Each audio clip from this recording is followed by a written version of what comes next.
بسم اللہ الرحمن الرحیم۔ وائس آف جموں کشمیر، میں ہوں مرزا شفیق آپ کے ساتھ، سچ کے ساتھ،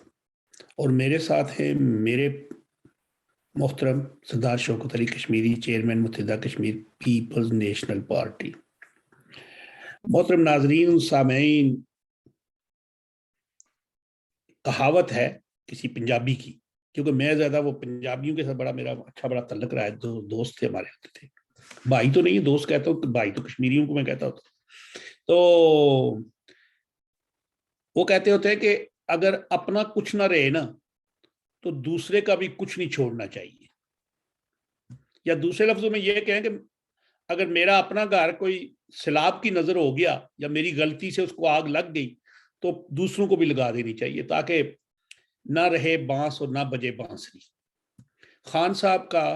یعنی سابق وزیر اعظم پاکستان کا، اس فارمولے پہ چلنا چاہتے ہیں۔ آج انہوں نے ایبٹ آباد کے جلسے میں پھر کہا کہ نیوٹرل جو ہے وہ جانور ہوتا ہے، انسان نہیں ہوتا۔ اور D G I S P R جناب میجر جنرل بابر افتخار صاحب فرماتے ہیں کہ کوئی سیاستدان، کچھ صحافی، کچھ اینکر پرسنز فوج کو زبردستی گھسیٹ کر سیاست کے معاملات میں انوالو کرنا چاہتے ہیں، اور پھر یہ بھی کہا کہ ہمیں سیاست سے دور رکھیں۔ دوسری طرف خان صاحب کی ہر لحاظ سے یہ کوشش ہے کہ فوج کسی نہ کسی طریقہ سے سیاست میں ملوث ہو کر دوبارہ مجھے اقتدار دلوائے۔ اور ایک خبر اور ہے کہ آج شہباز شریف صاحب نے لاہور میں پریس کے لوگوں سے بات کرتے ہوئے کل کہا کہ ان سے سوال کیا گیا کہ 2014 کا دھرنا تھا، اس وقت آپ کے کچھ وزراء نے خان صاحب کو فیسیلیٹیٹ کیا اور وہ جو معاملات بڑھے، تو آپ نے اس وقت اب کیا کریں گے؟ تو انہوں نے کہا اس وقت میں جنرل راحیل شریف صاحب کے پاس نواز شریف کے حکم سے گیا تھا کہ جناب چائنا کے صدر آ رہے ہیں، 2-3 دن کے لیے ان کو کہ معطل کر دیں، بعد میں پھر آ گئے۔ تو انہوں نے کہا تھا کہ جی نہیں، یہ مان نہیں رہے۔ لیکن اس دفعہ دھرنا روکنا اور دھرنے کو روکنے کے جو انتظامات ہیں وہ اللہ صاحب نے کیے ہیں، اور انہوں نے مجھے بھی ابھی تک نہیں بتائے، یعنی انہوں نے خود بات کی ہوئی ہے کہ وہ کیا کریں گے۔ ابھی ہم چلتے ہیں شوکت صاحب کے پاس۔ السلام علیکم جی۔ جی وعلیکم السلام۔ ایک تو وہ اپیکا کا قانون تھا، ایف آئی اے نے اس کے خلاف ایک اپیل کی تھی کہ وہ نہ معطل کریں، لیکن سنا ہے حکومت نے کہا نہیں ہم واپس لے لیں گے۔ یہ بھی سعد رضوی صاحب نے کہا، وہ تحریک لبیک کے امیر ہیں، انہوں نے کہا جی کہ مجھے پیغام آیا کہ آپ ہمارے ساتھ مل جائیں، تو ہم نے کہا نہیں تم ہمارے ساتھ ملو، ہم تمہارے ساتھ نہیں ملتے۔ ساتھ ہی یہ کہا، انہوں نے کہا جی ہم ناموس رسالت کے پاسبان ہیں، تحفظ کے لیے سب کام کریں، تو ہم نے کہا تم باتیں کرتے ہو، کام کرنے والے نہیں ہو۔ صحیح بات ہے، انہوں نے خان صاحب کے بارے میں یہ کہا ہے، میرا خیال ہے۔ تو آج جو آپ سے ڈسکس کے ایک چھوٹی سی بات کرنی ہے کہ میر پر آزاد کشمیر جو ہمارا شہر ہے، بڑا شہر ہے، چاہے بڑا جس طرح بھی ہے، وہاں پہ ایک ظلم یہ ہے کہ ہمارے لوگ جب پاکستان کی حدود سے منگلا کنٹونمنٹ بورڈ کا ایریا گزرتے ہیں تو 20 روپے جاتے ہوئے بھی لینا پڑتا ہے اور دینا پڑتا ہے، اور واپسی بھی دینا پڑتا ہے۔ وہ ایڈریس اگر بندے کا ہو پاکستان کا یا منگلا کا، اس ایریے کا، تو پھر پیسے نہیں دینے پڑتے۔ لیکن اگر وہ بندہ بمبر کا ہو، آزاد کشمیر کا رہائشی ہو، میرپور کا رہائشی ہے، تو 20 روپے، یعنی وہ کیا کہتے ہیں کہ اپنے ساڑھے ہی جوتے تو ساڑھیاں ہی سر، پانی بھی مارا، بجلی بھی ماری، وسائل بھی مارے، اور اس سڑک سے گزرے تب بھی 20 روپے جاتے ہوئے 20 روپے آتے ہوئے دیتے ہیں۔ یہ ہمارا ظلم ہے۔ لیکن باقی باتیں آپ کے ساتھ ہیں، آپ دیکھیں سیاست کیا ہے اور ہم کہاں پہ ہیں۔ ہم کشمیری کیوں نہیں متحد ہو کر کم از کم جواب ہی دے دیں ان کو۔ جی جناب۔ مجھے تو بادشاہ کا نام ذہن میں نہیں آ رہا ہے، لیکن کہتے ہیں کہ کوئی بادشاہ جو ہے وہ بہت ظالم تھا، لیکن ایک وقت سے یہ شوق چڑھ گیا کہ میری رعایا مجھ سے کوئی رعایت مانگے اور میں ان کو وہ رعایت دوں۔ تاکہ ان کو پتہ چلنا چاہیے کہ بادشاہ رحم دل بھی ہوتے ہیں۔ تو بادشاہ نے آرڈر دے دیا کہ جناب میں ان لوگوں کو جو ہے نا وہ 2 جوتے صبح 2 جوتے شام، یعنی جس وقت کام شہر پہ، سے باہر نکلتے ہوئے اور داخل ہوتے ہوئے بھی۔ جی۔ تو بادشاہ یہ خیال کرتا تھا کہ یہ مجھے اپنی سزا، اس سزا کی معافی کی بات کریں گے، کچھ اور مراد کی، لیکن انہوں نے معافی کی درخواست کرنے کے بجائے انہوں نے کہا کہ جی یہ جو آپ نے عملہ رکھا ہوا ہے یہ بہت کم ہے، تو ان کو ہمیں مارتے ہوئے دیر لگ جاتی ہے اور ہم کام پہ لیٹ پہنچتے ہیں، لہذا عملے میں اضافہ کیا جائے جو ہمیں مارے۔ تو بادشاہ کو بڑا تعجب ہوا، اور اس کے بعد پھر بادشاہ نے ان کی سزا دگنی کر دی، آنے اور جانے کی۔ تو پھر بھی انہوں نے کوئی فریاد نہ کی، تو ایک دن بادشاہ نے خود ہی پوچھ لیا کہ بھائی کوئی آپ کو تنگی تکلیف؟ نے کہا نہیں جی تنگی تکلیف تو کوئی نہیں ہے، لیکن عملہ اب بھی کم ہے، جو ہمیں مارتے ہیں اس کی وجہ سے ہم کام پہ لیٹ،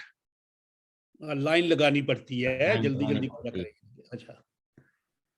تو کشمیریوں کی بھی صورتحال کچھ اسی طرح کی ہے کہ اب ان کو عادت پڑ گئی ہے، ابھی ان کو رکنے کا ہی اشارہ ہوتا ہے تو پہلے ہی ان کا ہاتھ جیب میں چلا جاتا ہے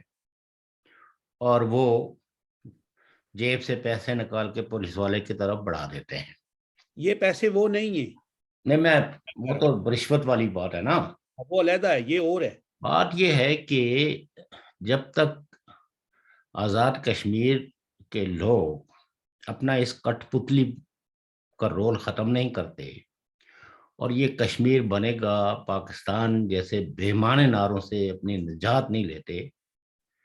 تو ان پہ طرح طرح کے جو ہے نا وہ ہتھ کنڈے آزمائے جاتے رہیں گے۔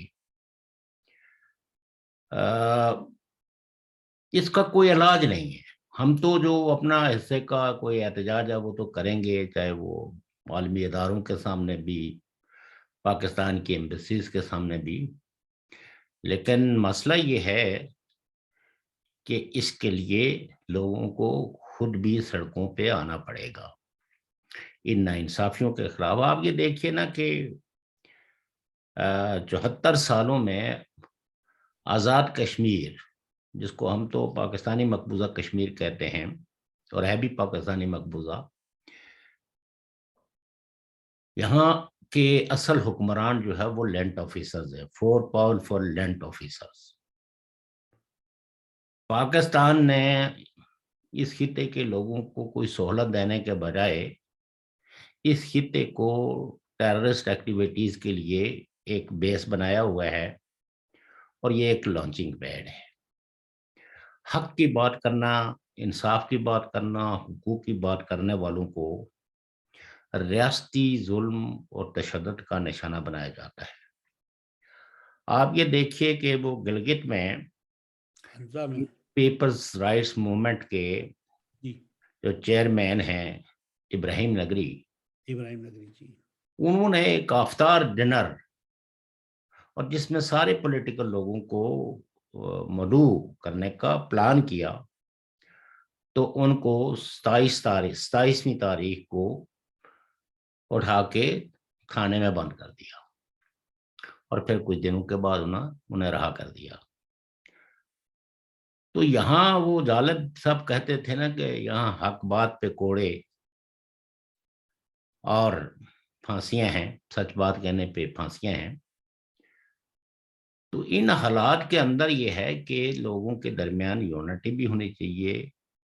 اور اپنے سیاسی حق کو رسپیکٹو کہ آپ کس جماعت سے ہیں، کس عقیدے سے ہیں، کس قبیلے سے ہیں، آپ کو اپنے حق کے لیے اٹھنا ہوگا، اس کے لیے بھرپور آواز اٹھانی ہوگی۔ یہ صرف ہجرت کافی نہیں ہے، بلکہ بھرپور آواز بلند کرنی ہوگی، اور جو ہماری پارٹیاں ہیں وہ اپنی بساط کے مطابق تو اس پہ سراپا احتجاج رہتی ہیں، لیکن ظلم ہے کہ جو 74 سالوں سے جاری ہے کشمیریوں پہ۔ آج تو وہ اور حمزہ میں گلیشیئر جی وہ گلیشیئر، اور اس کی وجہ سے وہ جو بہت برج ہے ڈسٹربنس ہوئی اور وہ پل وغیرہ بھی ٹوٹ گیا۔ سب کچھ وہ کمیونیکیشنز جو ہے وہ بھی ابھی تک بحال نہیں ہو سکے۔ جی جی تو حالات ہیں فرینکلی اتنے خراب ہیں کہ ہمارے پاس وہ لفظ نہیں ہے کہ جو اس صورتحال کو واضح کرے۔ جہاں تک پاکستان کی صورتحال ہے تو یہ جو عمران خان صاحب کہتے ہیں نا کہ جو نیوٹرل ہوتے ہیں وہ یا تو منافق ہوتے ہیں تو یا جانور ہوتے ہیں، تو یہ کوئی وہ زیادہ غلط بات نہیں کرتے۔ نیوٹرلٹی کیا ہوتی ہے؟ بات یہ ہے کہ پاکستان کی جو اصل صورتحال ہے وہ ہے کہ پاکستان کی آرمی میں بہت ڈویژن ہے، اور جو ریٹائرڈ آرمی آفیسرز ہیں وہ دراصل باقی پارٹیوں کے خلاف on behalf of PTI T آئی لڑنے بڑھنے کے لیے، بلکہ وہ کمانڈو جنگ کرنے کے لیے تیار ہے۔ جو لفظوں سے اتنی گولہ باری ہے تو یقیناً وہ ایک 7-8 لاکھ جو ہے وہ ریٹائرڈ آرمی ہے، تو وہ تو سارے ہی تو عمران خان کے ساتھ نہیں ہے نا۔ سارے عمران خان کے ساتھ نہیں ہیں، لیکن جو عمران خان کے ساتھ نہیں ہیں ان کی دراصل کوئی رائے نہیں ہے۔ وہ اگر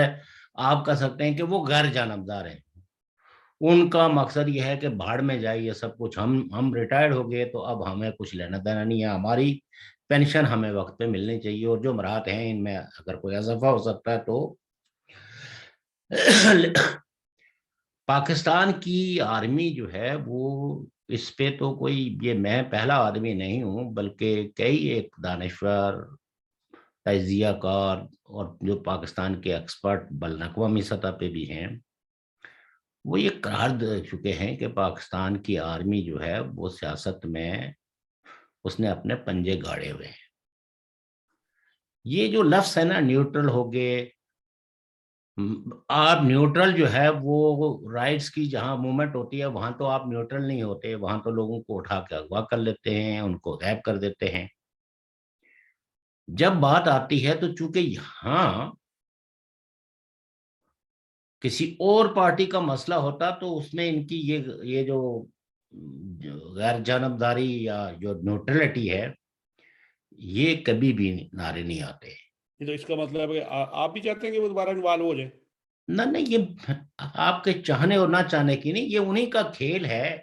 اور عمران خان صاحب کو انہی کی تھپکی ہے جس تھپکی کے سہارے وہ اتنے بلند بانگ دعوے کر رہے ہیں، اور انہوں نے چند ایک لوگوں کو ٹارگٹ کر کے تو، اور ان کو یہ کہا گیا ہے کہ آپ اپنا دباؤ برقرار رکھیں، اپنے بیانیے کو اور زیادہ مضبوط کریں، اور الٹیمیٹلی ارلی الیکشن کرا کے اقتدار آپ کے حوالے کر دیا جائے گا اگر اس میں آپ ٹھنڈے پڑ گئے۔ ہاں اس دفعہ ایک چیز ہوگی کہ اگر موجودہ حکومت جو ہے وہ ان کے راستے روکنے کی کوشش کرے گی تو آرمی آ کے وہ راستے نہیں کھلوائے گی، یا اگر یعنی اس دفعہ تھوڑا سا سویلین گورنمنٹ کے جو ہے وہ ہاتھ اتنے بندھے ہوئے نہیں ہوں گے جتنے ماضی میں تھے، کیونکہ وہاں پہلے ہی اعلان ہو جاتا تھا کہ آپ نے ان کے خلاف کسی طرح کی بھی کوئی فورس نے استعمال کرنی، چاہے وہ تحریک لبیک کے دھرنے ہوں یا چاہے وہ جو ہے۔ اور آپ یہ دیکھیے کہ عمران خان صاحب کے خلاف اس وقت انہوں نے تحریک لبیک والوں نے کہا تو بے دریغ فورس کا استعمال ہوا، اگرچہ وہ پالیسی تھی، جی پہلی دفعہ تو یہ ہے کہ عمران خان صاحب نے جس وقت لانگ مارچ کیا تھا 2014 میں، تو اس وقت تو آرمی چیف کی واضح انسٹرکشنز تھی کہ آپ نے طاقت کا استعمال نہیں کرنا ہے، اور تحریک لبیک کا بھی جس وقت جو ہے وہ دھرنا تھا تو اس میں بھی ہدایت یہی تھی کہ آپ نے بزور طاقت ان کو دھرنے سے نہیں اٹھانا۔ وہ تو آج شہباز شریف صاحب نے کہہ دیا کہ راحیل شریف صاحب نے کہا جی کہ ہم دیکھیں تو جی، وہ یہ صرف کوئی رائے شیر کا مسئلہ نہیں ہے، نہ ہی باجوے کا مسئلہ ہے، یہ پاکستان آرمی ایک انسٹیٹیوشن ہے، یہاں کلیکٹیو ڈیسیژنز ہوتے ہیں، یہ بظاہر جو بیانیہ ہوتا ہے اور اندرون خانہ جو کچھ چیزیں ہوتی ہیں وہ وہ پہلو ہی دوسرا ہے۔ اصل مسئلہ یہ ہے کہ عمران خان صاحب نے چھوٹی سی جو گستاخی کی، اس گستاخی کی انہوں نے یہ اس کو سزا دی ہے، اور اس سزا کے لیے یہ جو انہوں نے نیوٹرلٹی کا بیانیہ وہ کر دیا، چونکہ اس وقت فوج یہ چاہتی تھی کہ بھائی آل مینز عمران خان کے خلاف نو کانفیڈنس ہو اور یہ اقتدار سے بے دخل ہوں۔ اپوزیشن یقیناً جو ہے وہ تو پہلے دن سے ہی نہیں مار رہی تھی، وہ تو کہتی تھی الیکشن ریگڈ ہے، عمران خان کو سلیکٹڈ کرتے تھے، ہائیبرڈ رجیم، تو پوری دنیا کے ہی جتنے بھی جو نظاموں کے ایکسپرٹ ہیں وہ تو یہ کہتے تھے کہ پاکستان میں ایک ہائیبرڈ رجیم ہے، جو سامنے ایک ہے پیچھے بیٹھا ہوا اس کو کور کرنے والا دوسرا ہے۔ تو اب یہ ہے کہ یقیناً جب دوسری پولیٹیکل پارٹیز کو بھی بقا کا سوال درپیش ہوگا تو وہ بھی جواباً کھڑے ہو جائیں گے، ایسے ہی جیسے عمران خان صاحب جلسے کر رہے ہیں تو نون لیگ والوں نے بھی جلسے سٹارٹ کر دیے، جی اور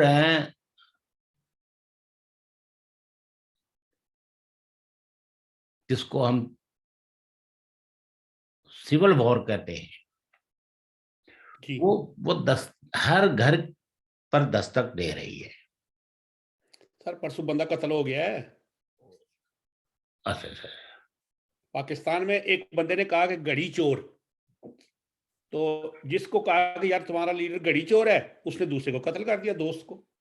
تو بس اسی طرح تو یہی خانہ جنگی ہے، اور کیا ہوگی ابھی؟ رول آف لا کوئی ہے نہیں، ہوں اور پاکستان کے جو معاشی حالات ہیں وہ اتنے دگرگوں ہیں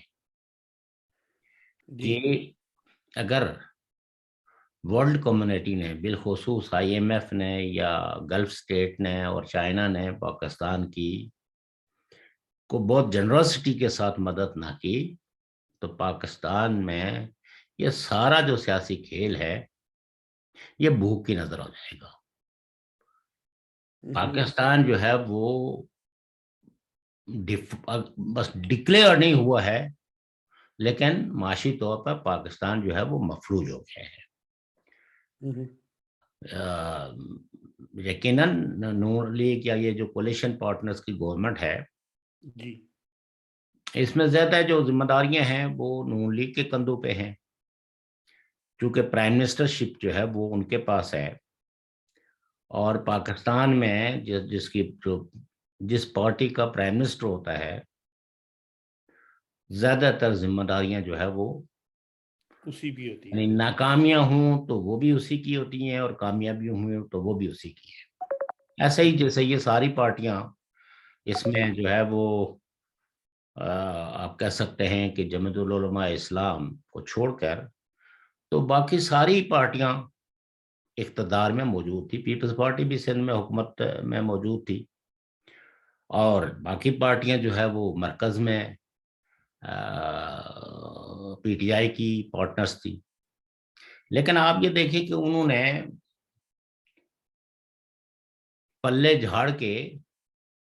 تو اس طرح لگا جیسے انہوں نے کوئی منسٹری نہیں لی تھی، انہوں نے یعنی اس گورنمنٹ کے جتنے بھی اگر اس کی کوئی برائیاں ہیں تو وہ ساری پی ٹی آئی کے کھاتے میں ہیں،